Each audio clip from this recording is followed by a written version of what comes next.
Welcome to another episode of Jupiter's CROCK, everyone. My name is Matthew, joined once again by Steve. Hello, yes, once again, I have watched an episode of this amazing show that everyone here agrees is amazing. And the one who believes it's amazing the most, Ronan.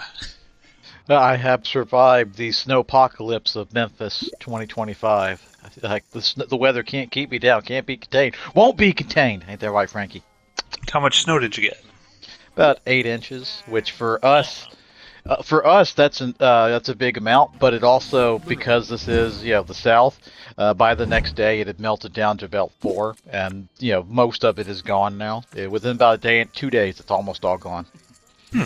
Well, we are glad you survived so that you can continue watching this amazing show, Rome. And this week, we're going to talk about episode 5 of the first season called The Ram Has Touched the Wall. Plodicus, I'm just going to hand it over to you. God. Now, I will say here, I actually asked last night, I said, Steve, do you want me to watch this episode with the Ray Stevenson audio commentary on? And you told me yes. Go ahead and watch it. So, I'm not going to be super helpful in trying to figure out every little thing because some scenes he was talking over and giving some background and context to. But I will provide the Ray Stevenson audio commentary fun facts as we go through this episode. Yeah, it's shame on Ronan. you feeling like you had to ask, because anytime it's anytime you have a chance to I listened to the Titus Polo commentary track, you fucking take it. You don't just ask for it, you just do it. Well, he was pitching in the sense that if I don't listen to the Ray Stevenson commentary, that I am more helpful to fill in the gaps in Steve's memory. Exactly. Nope. Ronan. Which means now all of the pressure is on Ronan to have remembered everything that happened. Because fucking hell, I don't know if I can. Okay, let's try. All right, well, we see Pompey is looking rather haggard. He looks sweaty and gross, like he hasn't been able to bathe in a long time. He is out on the coastline somewhere, and he is... Well, he's surrendering, but not surrendering. Cato's like, we're fucking worms. We suck. We should fight. Everything is awful. Cato's being a real little bitch at this point. I mean, Cato is like, he's being the opposite. He's like, what the fuck are we all sitting around for? Let's get our forces together and go and kick Caesar's ass. And everyone else is like, Cato's sit down, shut up, like the real people are talking right now. The adults are talking, Cato. Shut up.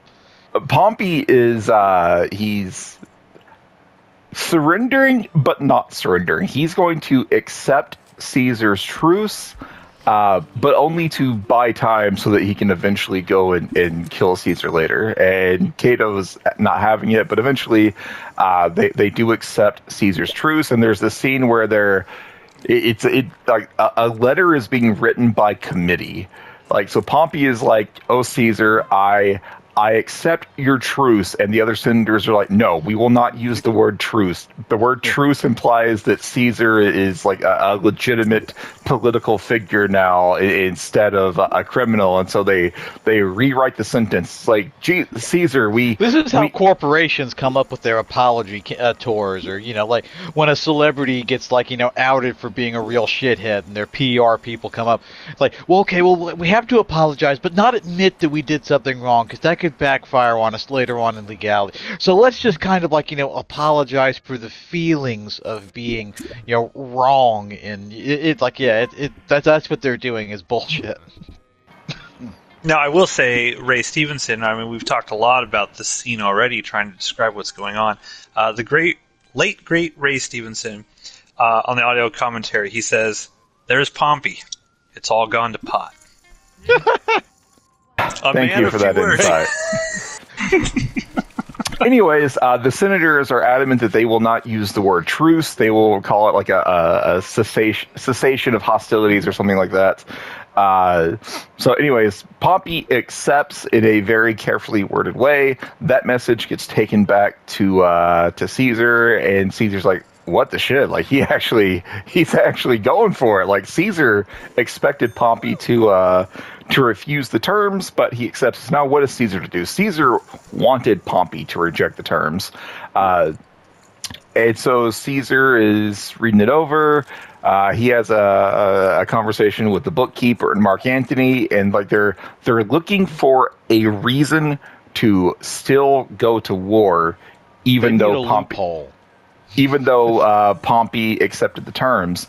And so they're like, well, we could just, reject it and attack him. And they're like, no, we can't do that. Pompey has like already made it known to the public that he's accepted the truce. So if I attack now, I look like a tyrant. And, so I want people to actually accept me as the legitimate person in charge of Rome, not this conqueror. And then I think the bookkeeper mentions, he refuses to meet you face to face, and then Caesar's like, "Aha, that's it. It's an insult. My loophole. It's an insult to my honor that he won't meet me face to face." And so now Pompey has now Caesar has reasons to keep the war going, even though it should have basically ended right here. So that's what Caesar is going to get prepped to do. Like everyone is like asking Caesar, like, why the fuck have we not just gone and killed Pompey yet? Why are we still sitting around Rome? But eventually, that will change by the end of this episode. We see at some point, I remember the event. I don't necessarily remember the order they happen in. Octavian is getting grilled by his mom Adia. She's so happy. She thinks that he was seducing Caesar in the closet. She's like, yeah, one of my slaves like saw you in a closet or in the pantry with Caesar. It's like, you little devil. I didn't know you had it in you. It's like, that's fine. Like, let me tell you how to present yourself so that Caesar continues to want you. And Octavian's like, what the fuck are you talking about? I didn't fuck Caesar. And Adia's like, oh, come on now. I know you did it. And Octavian spits out, Caesar is sick. I was just like attending to him. And Octavian's what was he sick with? And he's like, I'm sworn to secrecy, which she gets pissed about. Yes. So Octavian has already violated his oath to Caesar to an extent. Like he shouldn't have said anything at all. But once he lets the cat out of the bag, saying Caesar is sick, he refuses to go any further. He won't give up the fact that Caesar has the morbus or whatever the hell it's called.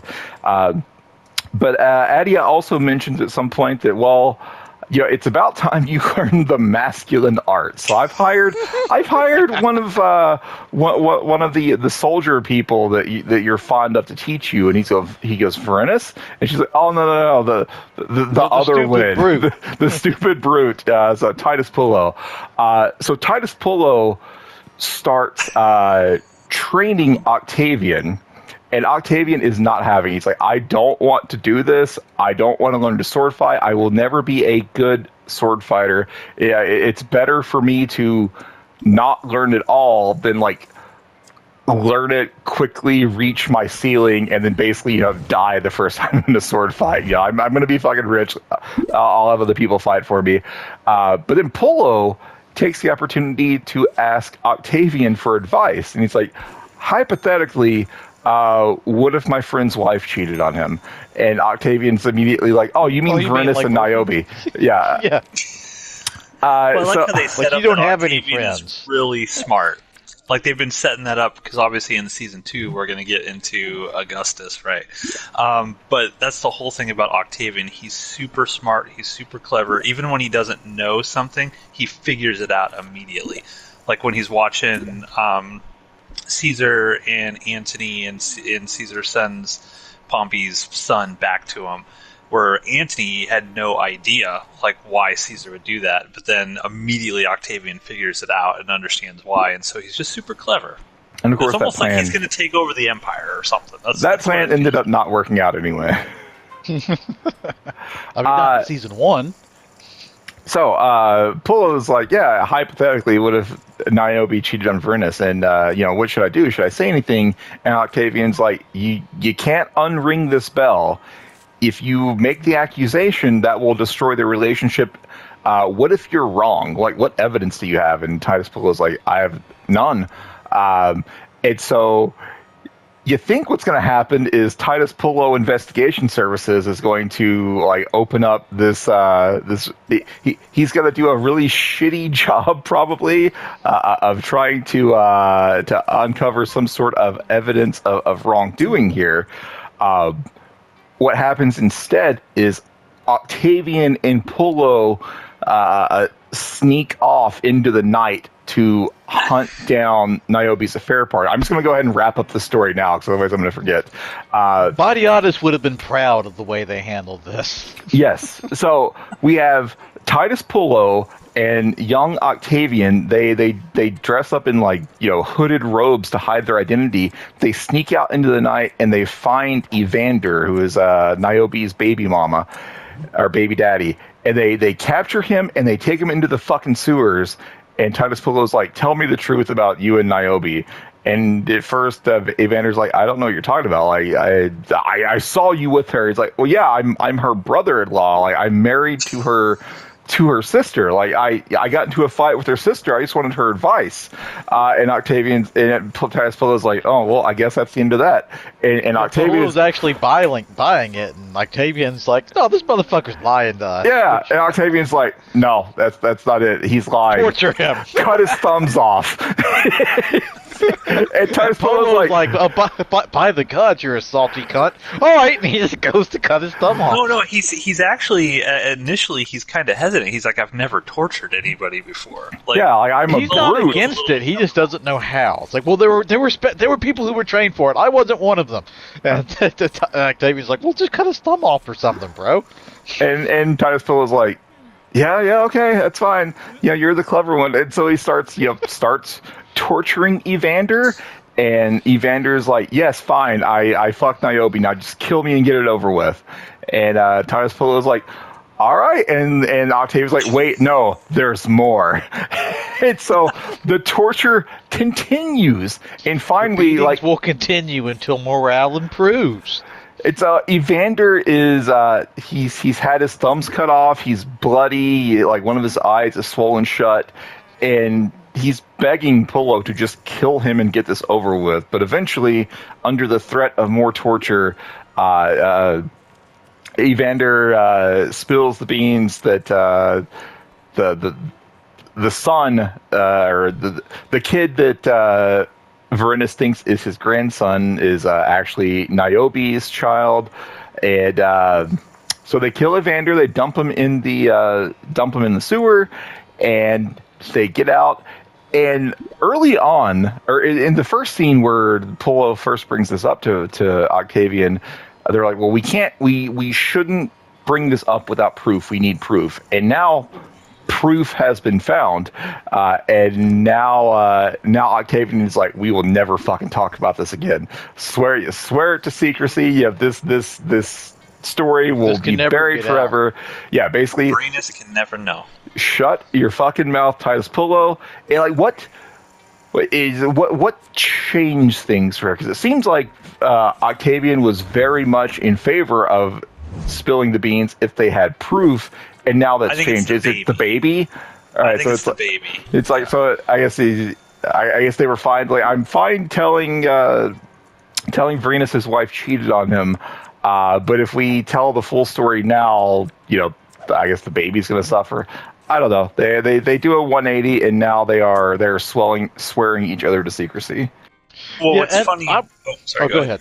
No. Well, I was curious. Is because so Titus tells him while he's training him about I suspect something about a friend of mine. I'm not saying who, cough cough.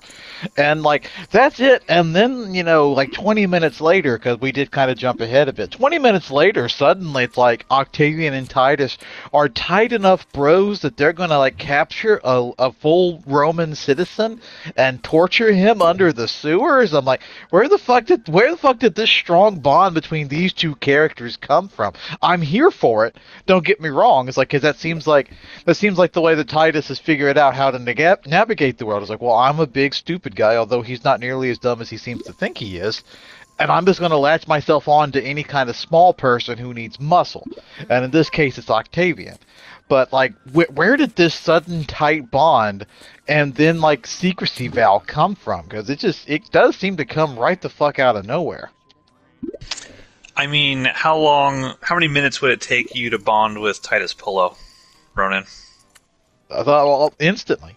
Exactly. There you go. But there's a difference between like bonding and being like, I say, chap, do you want to take a man into the sewers, torture him, cut off parts of his body, and then kill him and dump him into the water? No, that's where the bond stops. But remember, like Octavian, that he is like going to be Augustus Caesar, right? He's literally going to become the first emperor of Rome. I think that this scene is more about him and how he will ultimately do things to get the information that he wants about all manner of things. And so I think, Octavian is like super powerful in Roman society as it is already. And so I think he's just, he's like, God, I'm a kid, and I got a match and fire, or gasoline. I'm gonna take this opportunity to fucking see if I can get the information out of this guy. And then once they got the information out of the guy, they're like, yeah, you're gonna be fucked with your friend if you mention anything about this, and he's probably gonna murder his wife, because Roman, men could do that. If your wife went out and had another kid with someone else, you could literally murder her. That's why Niobe was so panicked earlier when she's like, you cannot say anything to this guy at all. He's going to murder us if he finds out. That's like a big, big no-no. You cannot have a kid with some other dude while you're married. And so I'm sure Octavian realizes, it's going to be bad for you also, Pullo. Yeah. You insert yourself into this anymore. Plus, it's now bad for you. Now Titus Pullo, who has shown himself to be one of the more competent and reliable people, even if that is by sheer fucking dumb luck. Now that person owes Octavian a favor. Yeah. You see, I kind of read into it that Octavian was going along with this because he's like, he's it's clear that like, he doesn't want to stay at home because his mom annoys the fuck out of him. He's okay with his sister, but his mom drives him up the wall. Honestly, the vibe I got from this was that he kind of did this out of boredom. Like it was kind of like a good mind exercise. Oh well, this might be fun. Okay, well let's see if we can't find. Let's do a little investigation, little investigative torturing. I just kind of got the vibe that he did it because he was bored. That kind of shows through more in the next episode. Not only that he's bored, but that he just doesn't want to be around his mom because his mom doesn't get him. That was kind of like my reading from this, is that this was just boredom for him. It's like, I'm bored, I'll help you out, I guess. We'll get now, to that. Now, Ray Stevenson's reading of this scene was, quote, I felt sorry for the guy, but that's life, unquote. Man, a few words. All right, so maybe I'll talk about this episode in based on the character, because let's talk about what Varinus is up to. Go ahead. No, yeah, I was about to say. Well, with the Titus subplot now closed up, that was more or less the extent of my interest of this episode. What a sad little life you lead. Anyways, let's talk about Varinus, because Varinus, one of the other incredibly awesome characters in the show.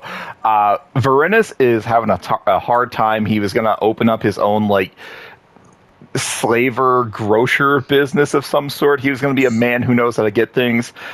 You see him go to the slave market. He has slaves that he's going to sell, and the slave, I don't know, transporter is like, oh yeah, all your slaves died except this one little kid. And Varinus is like, Jesus fucking Christ. Oops, Black Plague. So I left them here rotting in the sun, so that way you would know that I wasn't trying to fuck you over. They got sick and died. This wasn't my fault, bro. Yeah, so now he's got one slave left, and it's a little kid. He's like, well, I'm going to sell this little kid, but I can't sell him as is. I need to actually get him healthy again so someone will want to buy him. So they take him home. Varinus takes this kid home, and he's like, well, we're going to eventually sell this kid, but yeah, we got to take care of him until then. And his children, Varinus' children, are immediately like, oh sweet, now we've got a new friend / maybe little brother to play with. We're gonna name him Bob or whatever. And Vernus is like, don't give him a fucking name. He's not a real person. He's a slave. So you already know, like, Vernus is going to be tied to this kid forever now. Like, he's not going to be allowed to actually sell him. I assume. I haven't watched the rest of the series yet. But his kids have taken a liking to this slave kid. They're going to, like, treat him respectfully, which is probably going to make the whole slavery thing a tough sell. He's like, we have no money. How are we going to feed this kid? Don't fucking worry about it. There's also a scene, speaking of slaves, I don't remember if this happens in this episode. Yeah. No, it did. Like that girl that Titus was hanging out with, she disappears, and they find her in some other guy's like bar or something. He's like, "Well, coin was owed, so I took this girl." And now that girl is Varenis's house slave. Yeah. So this is a scene that actually made me laugh out loud. Titus and Varenis go and retrieve Pullo's pet slave girl, I guess. We still don't really know what their relationship is. Titus Pullo just says at one point, like, I haven't had sex with her. I just like looking at her. She makes me happy. She makes me feel calm when I look at her. But they bring her to Niobe, and Varenis is like, well, here, this girl is now your personal slave. You've been wanting a slave. Here you are. And Niobe's like, I don't want her as a slave. And Varenis is like, why not? It's like, well, I just don't like her. Let's get one of your Gaul slaves. And he's like, I can't. They're all dead. The ones I have access to are basically like not even house trained. They'll kill us in our sleep. And they go back and forth. And every time Niobe has an excuse for why she doesn't want the slave. And then the last time, Varenis is like, just tell me why you don't like her. And Niobe says, I don't like her eyes. And Varenis just pauses, gets this incredibly stern look on his face, and just goes, you drive me insane, and then walks away. I laughed out loud at this scene. That was a good human moment for him. Yeah, because he's like genuinely trying at this point. Early episodes, we've seen that, yeah, he is a bit of a dickbag at home, but like at this point, he's trying to turn over a new leaf, and he's like, okay, I'm trying to see this from your point of view. Tell me what you don't like about her. Her eyes upset me, and it's like that's the only response you can have to such a thing. If we're talking about like the enslavement of another human being, and this is the one thing that's stopping you from that, is, well, her eyes are a little funky. That's the best like your response to that question is just like, oh gee, women, am I right? It was such a great line. I think that might be like the first time that I just loudly like laughed into the world. It's great. Anyways, now Pullo's pet slave is Varenis's house slave, whatever. Varenis has to make some money. He is going bankrupt, and so he goes and meets a guy I think named Erastus Fulman. This is a guy that was at the party that Varenis tried to throw to start his business in the last episode, but I didn't mention him because I didn't know he was going to be important. But this guy Erastus Fulman, Varenis goes to him and is like, hey, you promised you would help me out if I ever need anything. I need a money lender. Where can I go get a loan? And Fulman's like, well, I know people, but that would be, you don't want to get involved with that. Like, loan sharks are, bad news, but I've got a job for you. I just need a bodyguard. I just need someone to go with me to basically watch my back and just be imposing when I'm out making deals.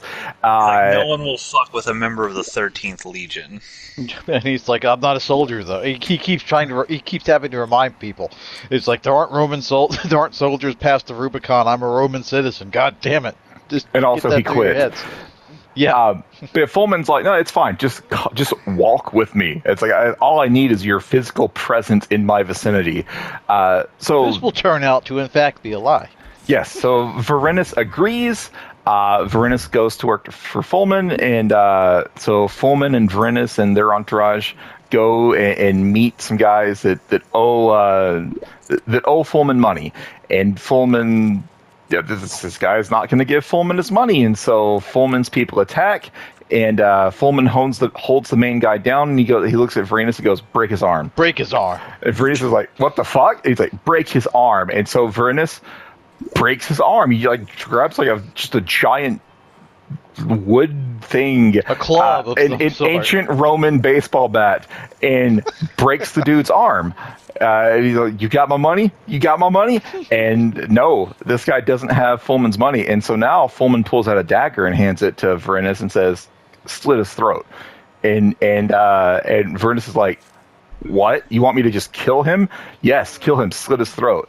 And Verinus thinks about it for a second, and he ultimately decides, no, he's not going to do this. And so he throws his the dagger on the ground, goes back to Niobe. And he's like, I couldn't do it. I couldn't, I couldn't just be this guy's enforcer. Niobe's like, you sure you couldn't have? Like, it probably would have been okay. But Verinus wants no part of this. Or 7-2 offsuit would have been a great hand for this. Verinus wants no part of this job, and so he quits. So I'm going to put a pin in the Verinus story for a moment, because his story ends up connecting to someone else's. So let's go back to Caesar. Caesar still, all he wants to do with his life now is fuck Servilia, and so he consistently fucks Servilia, which pisses off Adia. So Adia has people go around city and draw graffiti on the walls of Caesar banging Servilia. And this pisses off Caesar's wife. And they walk through the streets of Rome. She's like on this nice, I can't remember what it's called, but they're holding her up on this wooden thing, and she's being walked through the city, and all you see is like Caesar sucking, or Servilia sucking Caesar's cock in like doggy style stuff all over, and everyone in town is laughing at her. Everybody is laughing at her, and she gets pissed. Yeah, she gets pissed and tells Caesar, like, I'm not doing this anymore. End your relationship with Servilia, or I will divorce you. And Caesar needs Calpurnia. Like, Calpurnia's family, I guess, brings some sort of wealth or power to the situation, and Caesar can't continue his plans without that. And so he goes to Servilia and says, we're done. I can't see you anymore. And Servilia thinks at first that he's joking, but he is not. They get into a slap fight, and Caesar wins that fight. A very uncomfortable scene. So Caesar just immediately leaves Servilia, and he's like, fuck it. My entire reason for staying here was to bang this woman, and I'm not allowed to bang her anymore. I guess it's time to go get Pompey.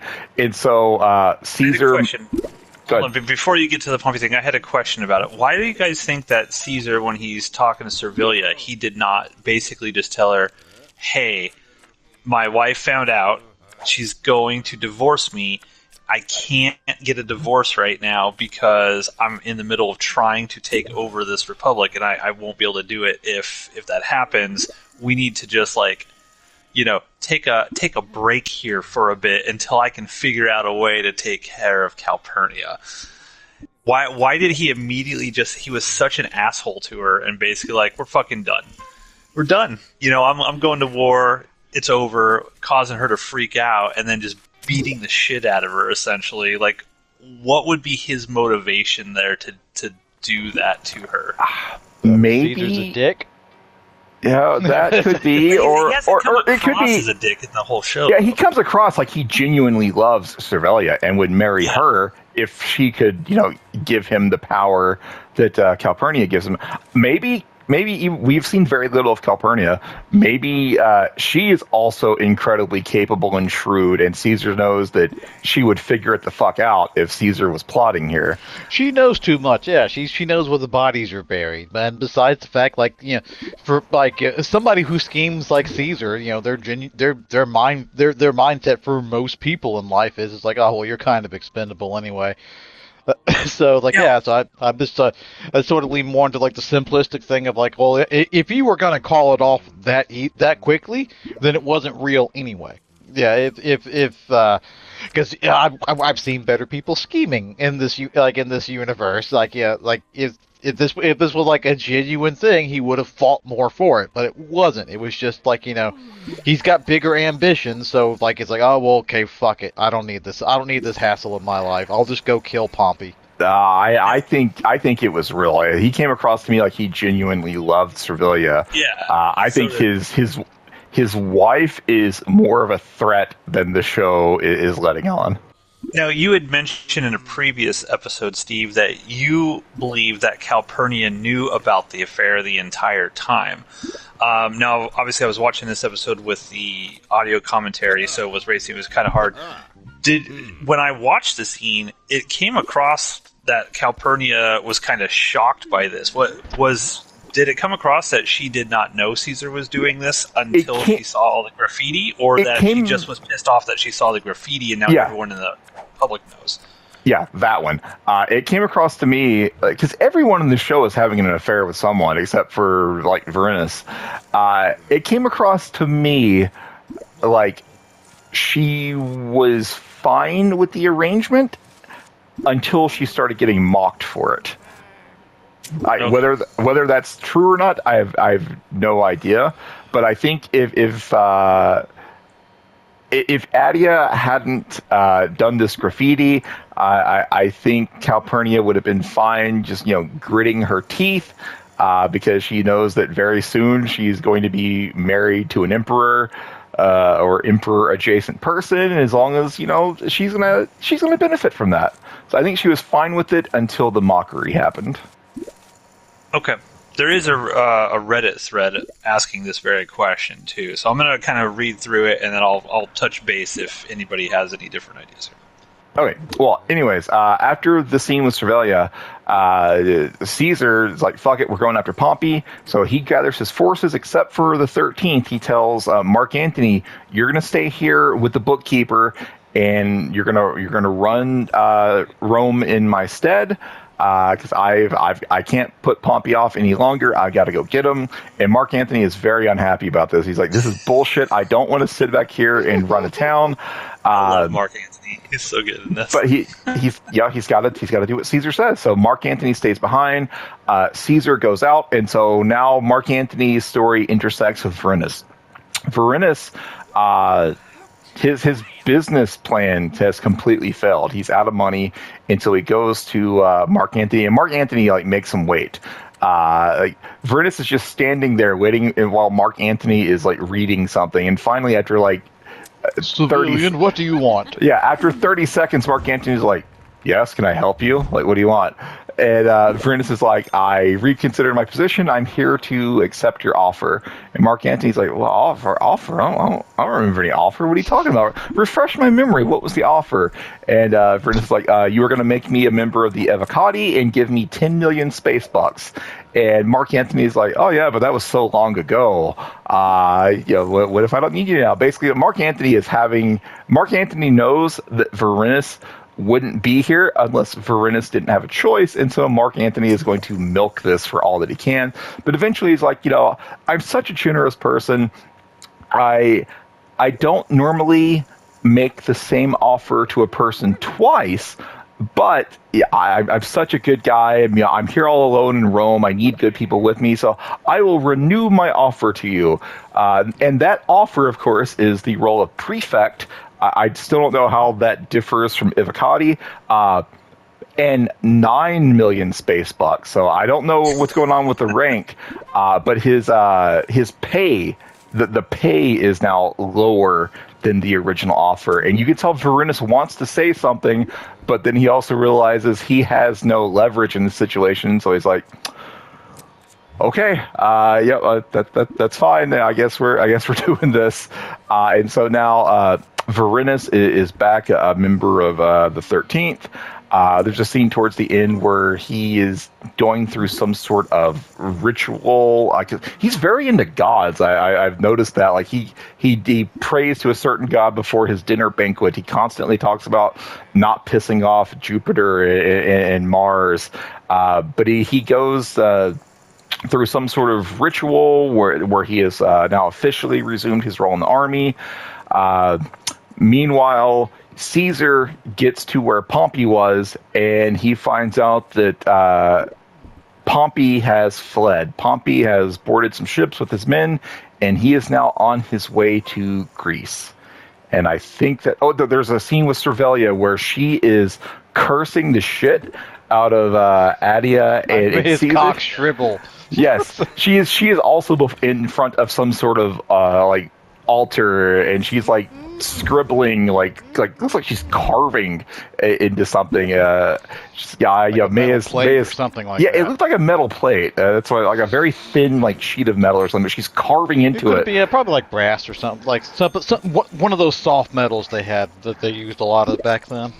Well, she's carving into it, and she's like, Caesar, may his cock shrivel, may his blood fall out of his mouth.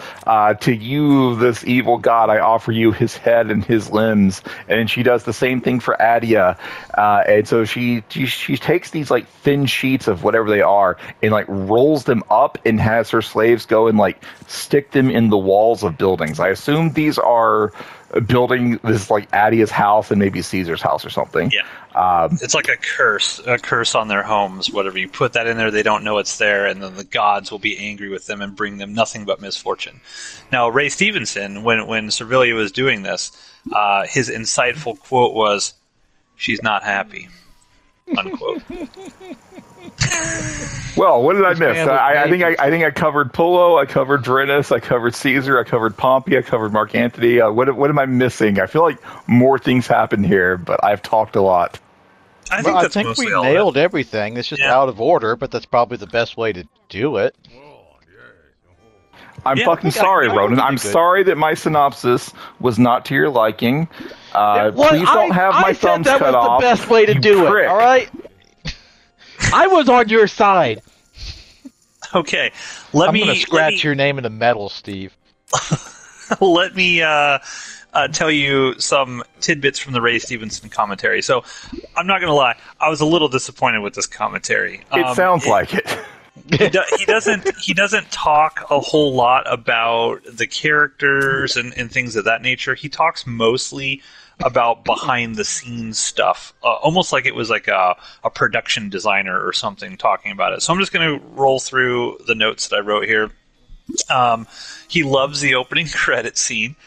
He said they actually took graffiti and frescoes from Pompeii and used them in the opening credits. So when you see all of the weird things coming to life on the walls of ancient Rome, those are actual designs that were found in Pompeii. The show was shot on 35 millimeter because they wanted it to be epic proportions. Originally, apparently, HBO wanted them to shoot this thing on video, and the creators said, no, we got to make it look like an epic movie. The actual until Game of Thrones, this was the most expensive TV show ever made, wasn't it? And then Game of Thrones, it was one of them. Yeah. It was like $200 million or something. And part of the reason why is the set that they are on was 5.5 acres. That's an actual set. Like, they built ancient Rome on the back lot of Cinecittà, the movie studio in Italy. When he talked about Attia's villa, he said the entire thing was built to scale. So he's like, you needed a map to walk around it. Everything that we see in the villa, all the different rooms and stuff, they are literally all connected. So it wasn't like separate set pieces or anything. It's like, oh, well, here's the bathroom area, and we set that aside. It's like, no, they actually just built a gigantic Roman villa and filmed through it. I think I'm starting to understand why HBO would get cold feet on spending more money on this show. It's starting to come together. Well, some of the research that I did on it, because I was actually curious after watching this commentary track, I was like, oh, is this thing still up? Like, surely they wouldn't tear down this set since they spent so much money on it. It's like you could film stuff forever in a fully, realized ancient Roman set. Unfortunately, most of it apparently burned down. Like, right after season 2 ended, there was a fire that just burned down. Imagine that, a fire in Rome that burned down most of the set. So some of it's still there, apparently, and they do like tours of it where you could actually go to the movie studio and they'll take you through all that stuff. And it's kind of like obviously run down more now because it's been years and years and years and they haven't done upkeep on it. But apparently there's still part of the set there, but a lot of the set was burned to the ground, so you can't actually film stuff there anymore. That seems to happen a lot with like sets that just sort of burn down after everything's done. Yeah, what was the insurance payout? Well, because normally they're just taken apart. Sometimes the studio will leave them up if they plan to use them again. But like, yeah, it seems like sets tend to burn a lot. Yeah, Well, I wonder if that is. they're not made with great materials, so you're not going to spend, making it, up to code for stuff. Because again, most of it you're just looking at walls and stuff like that. I know there's a lot of sets that are made of like balsa wood sometimes and stuff like that, and so. But yeah, I digress. Anytime that he was on screen, when Pullo was on screen, Ray Stevenson said, "There I am, drunk again." Unquote. And then he goes in, because I was like, I kind of want to know more insight into his acting and stuff and what he did. And he literally says, quote, "I hate watching myself. I don't know why. It just makes me squirm," unquote. And he just would not talk about his acting or anything. Was it just him, or was there anybody else chatting with him? No, it was just him. Oh, that's a recipe for disaster. Yeah, and so a lot of it, there were big stretches where he didn't really say much of anything at all. But it's a commentary track, so it's hard to hear. Like, they have the volume of the main show like way down, assuming that he's going to talk over it. So it was even really difficult to hear that. Just do some ducking, Jesus Christ! When one person talks, the background goes down, and then it goes back up when the talking is over. Jesus Christ! He said one cool thing about this show was that everything was practical. He said the bread, the fruit bowls, everything. And he said you could just walk into a room, pick up a piece of food, and just start eating it whenever you wanted. And he said that was great. And they always had fresh food out all over the place on this. The actress who plays his kind of slave girl, she was super, super frustrated because apparently when she got hired, they're like, "Oh, yeah, you're going to have this big role going all the way through this whole thing." And she was very, very frustrated because they decided to make it so she does not speak for the vast majority of time. Like, I don't think she's spoken yet in the show. She's been in multiple episodes and she doesn't speak, and apparently she was getting very, very frustrated with that because she kind of thought she had the role of a lifetime. She's going to be like, "Oh, yeah, look, I'm on Rome," and then she never talks. Caesar's tent. He went into great detail about Caesar's tent, talking about the materials used in it and everything like that. Again, like a production designer commentary. He said that this tent was broken down and put up again all over Italy. So basically what the production team did is they built the tent and then they traveled around Italy with it, tearing it down, putting it back up, leaving it out in the elements and all of that, just so that it would have, like, it would look really worn and used when it was filmed, which I thought was kind of interesting. There's only two tidbits left that he really mentioned. He said that he hated the sandals he had to wear. He said he would rather walk barefoot than wear these sandals. He said there was no support to them. The rocks got in them constantly. They were super difficult to tie. And he went and he asked the producers, because he's a tall dude.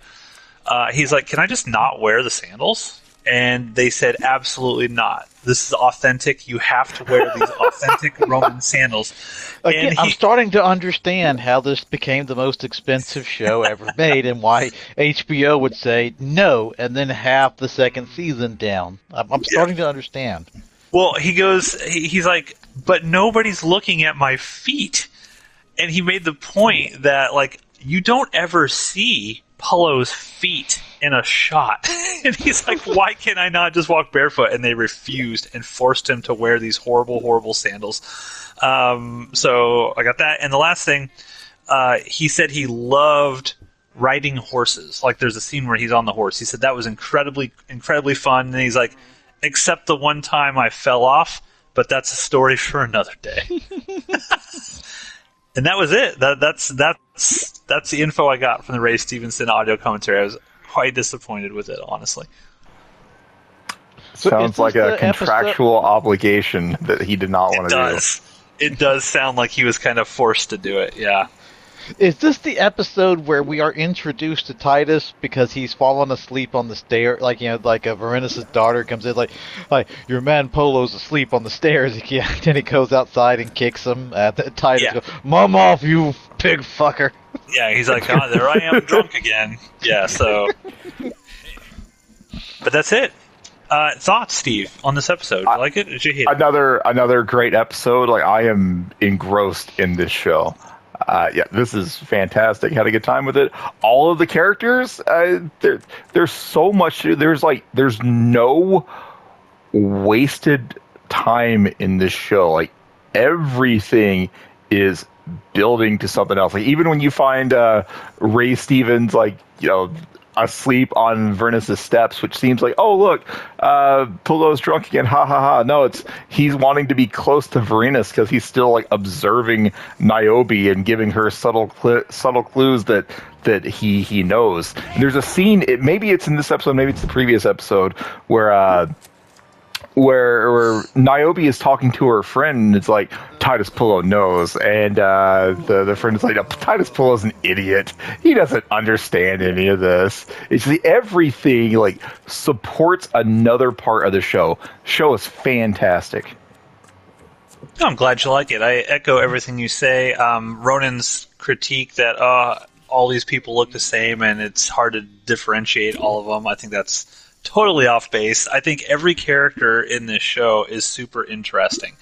Super interesting. Whether it's Servilia or Mark Antony or Caesar or Pullo or Varenus, Octavian, Adia.